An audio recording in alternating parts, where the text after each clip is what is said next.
4:00 na ng hapon. Actually, inaantok ako dyan. Anak ko nakatulog, ako naman hindi. Sarap buhay lang, bebe. Tara, kape, tsokolate tayo.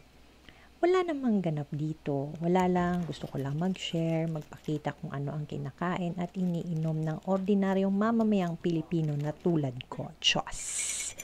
Noon, Royal at Pan pang snacks, 90s Kid Merienda Starter Pack, sinong relate? Sa totoo lang, ayaw ko sanang mag-voiceover. Kaso na-realize ko ang boring na nga, mas lalo pang boring, 'di ba? Kaya heto, nilapatan ko ng boses ko, Chares. Nilapatan, Tagalog yarn.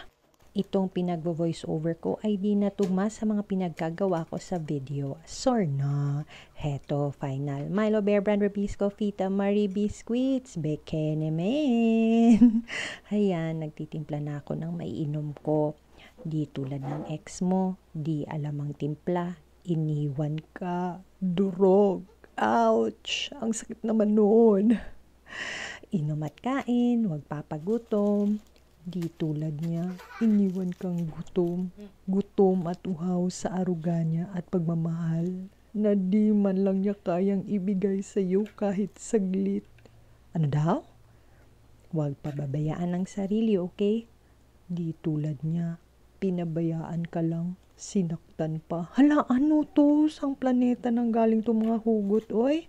Kalurks namin. O siya, hanggang dito na lang ang aking voiceover at ako'y kakain ng tuloy. Gandang Maris, nagsasabing congratulations at umabot ka dito sa dulo ng video. Maraming salamat sa panonood. Paalam!